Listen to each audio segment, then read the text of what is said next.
तो अभी रेडिट पे एक वीडियो वायरल हो रही है जिसमें एक एक्ट्रेस नशे की हालत में पाई गई है। बट ये कोई छोटी मोटी एक्ट्रेस नहीं है, ये थी the one the only Manisha Koirala जी।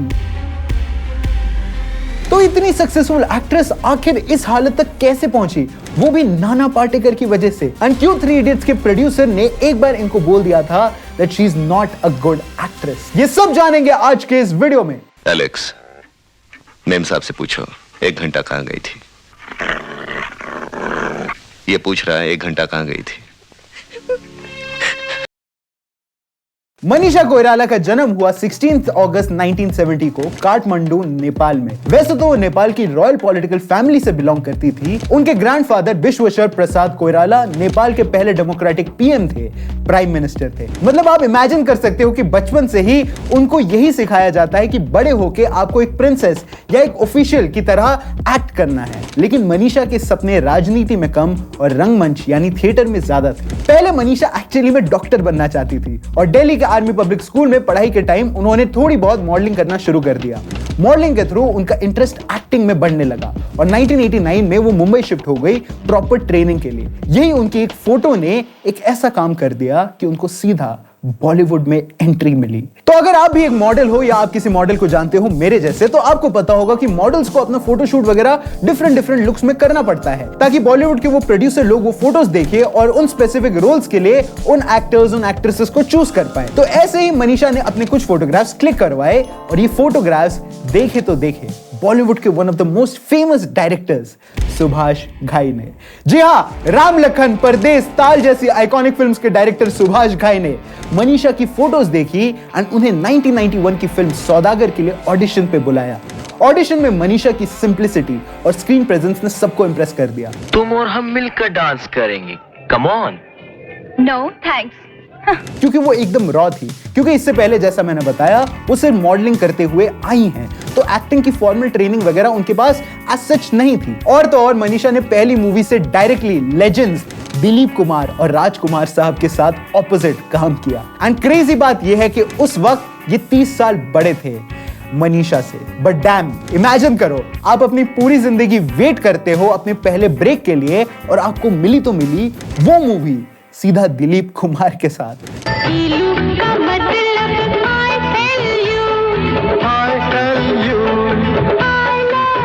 सौदागर एक सुपरहिट मूवी थी बॉक्स ऑफिस पर और गानों पर भी, जिसकी वजह से लोगों के बीच में ये मूवी बहुत ज्यादा पॉपुलर थी। एंड फिर क्या था, मनीषा कोइराला का नाम बॉलीवुड की हेडलाइंस में छा गया कि एक नई ब्यूटीफुल एक्ट्रेस आई है जो इतनी टैलेंटेड है एंड पहली मूवी से ही दिलीप कुमार के साथ बेस्ट परफॉर्मेंस दे पाई है।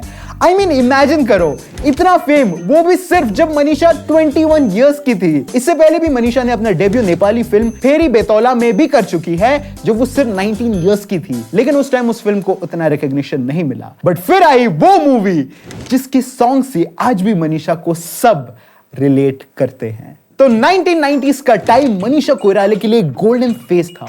उस वक्त वो बॉलीवुड की टॉप हीरोइंस में शामिल हो चुकी थी। बट उनका ब्रेक थ्रू परफॉर्मेंस आया 1994 में 1942 अ लव स्टोरी के साथ, जिसमें उन्होंने राजेश्वरी का रोल प्ले किया, एक सीधी सादी लड़की जो आजादी के जंग के बीच एक पोएटिक लव स्टोरी जीती है। इस फिल्म का म्यूजिक लेजेंडरी आर.डी. बर्मन साहब का लास्ट मास्टरपीस था और मनीषा की इनोसेंट चार्म ने फिल्म को आइकॉनिक बना दिया था। एंड इसका ये सॉन्ग किसने नहीं सुना।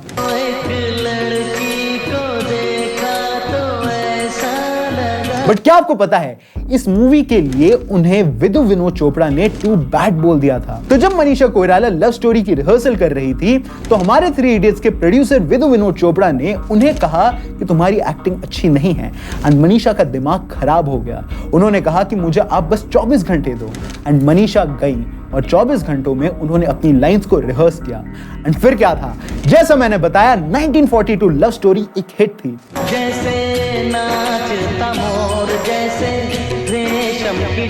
फिर आई 1995 की बॉम्बे, मनी रत्नाम की पावरफुल फिल्म जो एक हिंदू मुस्लिम कपल की कहानी है जो मुंबई राइट्स पे बेस्ड थी। 1996 में आई खामोशी द म्यूजिकल,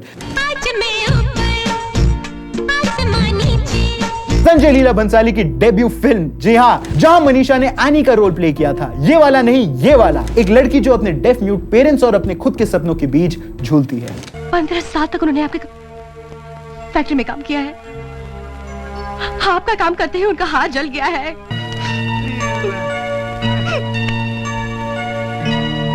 ये परफॉर्मेंस क्रिटिक्स ने इमोशन का सुनामी कहा था और फिर 1998 में आई ए.आर. रहमान की मैजिक दिल से, जिसमें मनीषा ने शाहरुख खान के ऑपोजिट एक मिस्टीरियस मिलिटेंट वुमन का रोल प्ले किया, मेघना, जिसका साइलेंस भी डायलॉग बन जाता है। और सबसे बुरी मुझे लगती हैं तुम्हारी आंखें। कितना भी मैं इनमें देखना चाहूं, मुझे कुछ दिखता ही नहीं। इस लेड कैरेक्टर ने मनीषा को एक्टिंग के नेक्स्ट लेवल पे ला के रख दिया। एंड इसकी म्यूजिक का तो क्या ही कहना, ए.आर. रहमान साहब ने बनाया। एंड इस मूवी की हॉन्टिंग स्क्रीन प्रेजेंस ने सबको हैरान कर दिया। कौन? जी, मल्होत्रा साहब घर पे हैं?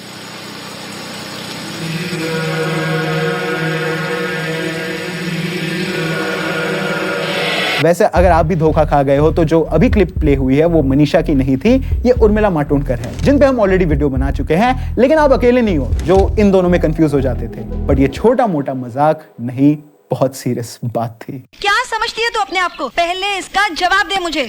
उस दिन बीच रोड पे मेरे कुत्ते को टक्कर लगा के बिना रोके भागी थी ना, उसका पहले जवाब दे, इसका जवाब दे दे। मनीषा कोइराला वर्सेस उर्मिला मातोंडकर का कोई ऑफिशियल कंफर्म्ड कैट फाइट या पब्लिक फॉलआउट नहीं मिला, लेकिन 90s के एरा में दोनों एक ही वक्त पे पॉपुलर थी और मीडिया ने काफी बार इनकी राइवलरी को हाइप किया है। स्पेशली जब उर्मिला रंगीला जो 1995 में आई थी उससे एक टॉप हीरोइन बन गई थी और मनीषा बॉम्बे, खामोशी और दिल से जैसे इंटेंस रोल्स कर रही थी, तो कंपैरिजन होना ऑब्वियस था। 1996 में इन दोनों ने इंडियन मूवी में काम किया, हिंदुस्तानी, जो कमल हसन साहब की थी, जिसका पार्ट 2 हमने पहला वीडियो डाला था अपने चैनल पे। और रूमर्स थे कि सेट पे दोनों के बीच टेंशन था। ओहो, ए गर्लफ्रेंड है ना? None of your business. Chandu, ये कौन है? बट मनीषा जब इतना ही अच्छा काम कर रही थी तो फिर उनका करियर आखिर बर्बाद किसने किया? नाना ने, नाना पाटेकर ने। तो जैसा मैंने बताया, मनीषा ने बॉलीवुड डेब्यू सौदागर मूवी से करी, जिनमें एक और एक्टर थे, विवेक मुशरन। एंड रूमर्स आने लगे कि ये दोनों डेट कर रहे हैं। बट प्रॉब्लम ये थी कि सौदागर के बाद मनीषा को बहुत रोल्स एंड फिल्म्स वगैरह ऑफर की गई, वहीं पे विवेक का करियर स्टैग्नेंट था एंड धीरे धीरे ये लोग अलग हो गए। एंड उसके बाद मनीषा ने सोचा क्यों ना ऐसे बंदे को डेट किया जाए जो फुल ऑन आशिक हो। And what better than the actor जिसने डेब्यू किया है आशिकी मूवी से, राहुल रॉय। बट ये रिलेशनशिप भी ज्यादा नहीं चली, बट ये तो फिर भी कंपैरेटिवली एक हेल्दी रिलेशनशिप्स थी। लेकिन इसके आगे जो हुआ वो आपने कभी इमेजिन भी नहीं किया होगा। तो ये बात तब की है जब मनीषा शूट कर रही थी अपनी मूवी अग्नि साक्षी। एंड ट्रस्ट मी, अगर आपको लगता है एनिमल मिसोजिनिस्ट है तो प्लीज अग्नि साक्षी को देखना। एंड उसमें जो लीड एक्टर थे वो थे द वन द ओनली हमारे उदय भाई AKA नाना पाटेकर। नाना मनीषा से 20 साल बड़े थे और अग्नि साक्षी में उन्होंने पति पत्नी का रोल किया है। हंसो, कैसी शक्ल बनाई है? Don't move.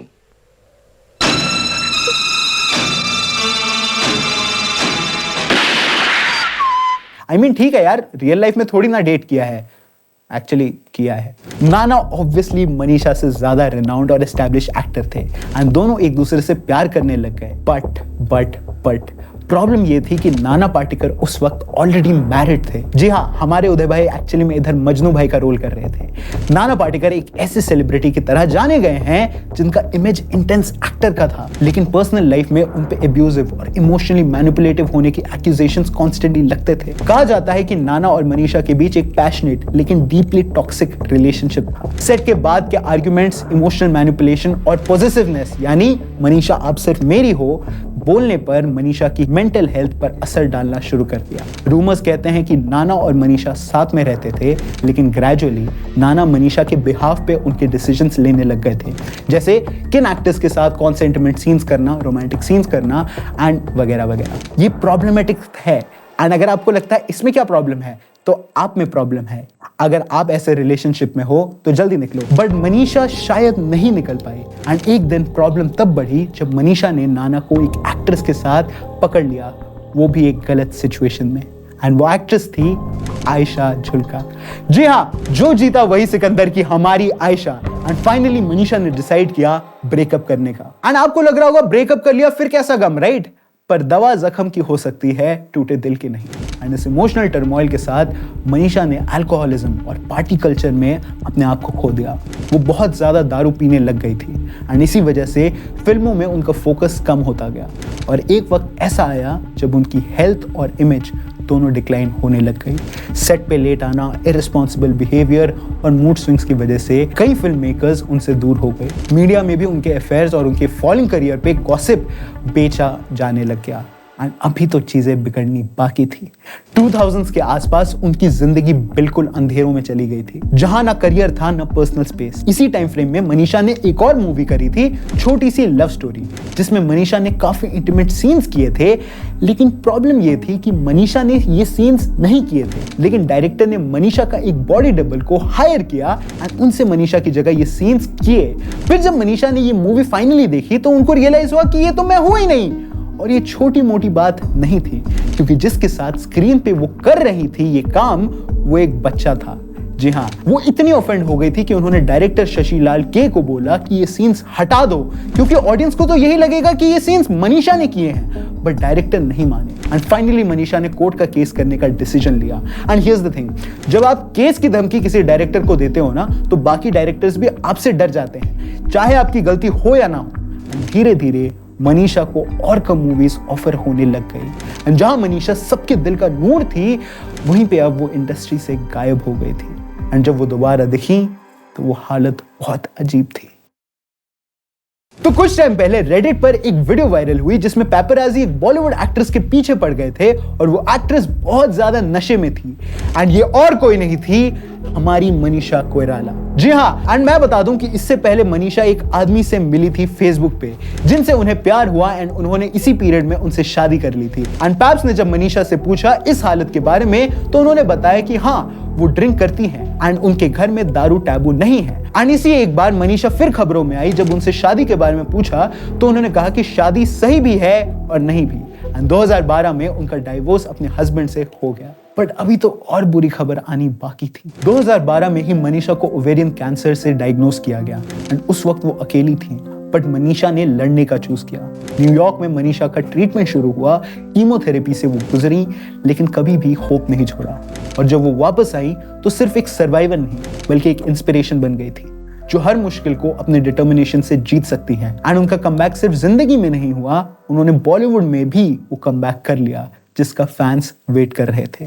2017 में मनीषा ने कमबैक किया फिल्म डियर माया के साथ। थोड़ा नीश कंटेंट से शुरू किया, लेकिन कॉन्फिडेंस के साथ। बट अभी भी कंट्रोवर्सी उनका साथ नहीं छोड़ रही थी। तो हुआ ये कि 2018 के आसपास नेपाल ने एक नया पॉलिटिकल मैप रिलीज किया और मनीषा ने इस पर नेपाल के फॉरेन मिनिस्टर को रिप्लाई लिखा, thank you for keeping the dignity of a small nation. We all are looking forward for a peaceful and respectful dialogue between all three great nations. Now. खाते भारत का है और गीत जो है वो चीन के गाते हैं। उनकी जो पहचान है वो भारत की फिल्म इंडस्ट्री की वजह से है, लेकिन मनीषा कोइराला का ये ट्वीट जो है वो दिल दुखाने वाला है। एंड बस फिर क्या था, लोगों ने ट्विटर पे रेज करना शुरू कर दिया। काफी लोगों ने उनको अनग्रेटफुल बोला, कुछ ने उनकी मूवीज बॉयकॉट करने तक की डिमांड कर दी। बट वो बॉयकॉट से बहुत पीछे थी, क्योंकि अब तक उनका कमबैक हो चुका था। गेस करो किस मूवी से? तो राजकुमार हिरानी बना रहे थे एक बड़े एक्टर की बायोपिक, जिसमें रणबीर कपूर प्ले कर रहे थे lead role and Paresh Rawal play कर रहे थे उनके पापा। वहीं पे एक ऐसी एक्ट्रेस चाहिए थी जो एलिगेंट हो और साथ ही साथ एक मदरली बॉन्ड एस्टैब्लिश कर पाए लीड एक्टर के साथ, स्पेशली उस वक्त जब उनका वो लड़का ड्रग एडिक्शन से लड़ रहा था। कहने का मतलब वो कैरेक्टर ज्यादा एग्रेसिव भी ना लगे and at the same time mature भी लगे। एंड इसके लिए चूज किया गया मनीषा कोइराला को एंड वो मूवी थी संजू, जहां उन्होंने नरगिस दत्त जी का रोल प्ले किया, जिसमें उनकी काम स्क्रीन प्रेजेंस ने वापस पूरी ऑडियंस को फैन बना लिया। स्पेशली वो गाना कर हर मैदान फतेह, ऐसा लगता है कि तुमसे बात कर रहा है वो गाना। एंड मनीषा जी अब तो डेफिनेटली रुकने वाली नहीं थी। एंड मनीषा सिर्फ फिल्म्स में नहीं, OTT में भी चली। लव स्टोरीज में उनका मैच्योर लेयर्ड रोल अगेन लोगों को बहुत पसंद आया। और फिर अक्षय कुमार के सस्ते वर्जन शहजादे में भी वो नजर आई जो उन्हें नहीं करनी चाहिए थी, लेकिन उसके बाद वापस संजय लीला भंसाली की हीरा मंडी आई जिसे नहीं बननी चाहिए थी, लेकिन उसमें हमें मनीषा देखने को मिली। कहने का मतलब अपने डेब्यू के 30 साल बाद भी मनीषा ने बॉलीवुड को दिखा दिया कि why she was a good actress and कैसे आज भी वो अपने रोल्स में 4 चांद लगा देती हैं with her acting, elegance and everything she has. Manisha Koirala Bollywood की वो एक्ट्रेस है जिनकी एक्टिंग कभी ना ओवर लगती है ना कभी under. She was very good at what ever she did. हमें सिर्फ ये याद नहीं रखना चाहिए कि कैसे उनका डाउनफॉल उनके नशे की वजह से, बल्कि वो याद रखना चाहिए कि कैसे उन्होंने अपने कैंसर से फाइट करी और फिर ऐसा कमबैक किया जिसने सबके होश उड़ा दिए। आई होप मनीषा जी ये वीडियो देख रही होंगी, मैम नीचे कॉमेंट कर देना। We love your acting. What are the 3 most important requirements? See, basically, I don't know much because I'm yet new to comment. But number one is the director. You have to have a good director to make you perform good. Number 2 is the role. You have to have a good role to perform. Number 3. Well, number 3, I don't know because these 2 are very important. तो ये था हमारा video about the legendary actress Manisha Koirala herself. आपको ये video कैसा लगा हमें नीचे कमेंट्स में जरूर बताना। And special thank you to the entire team of Cinemastic, any Siraj and me Irfan, क्योंकि मेरा नाम सिनेमैस्टिक नहीं है, एंड DOP सोमेश। एंड मैं मिलूंगा आपसे अगले सिनेमा टॉपिक रिलेटेड वीडियो में, क्योंकि जहां सिनेमा है वहां सिनेमैस्टिक है। नी तेरे हुस्न ते मर गए नी तेरे आशिक यार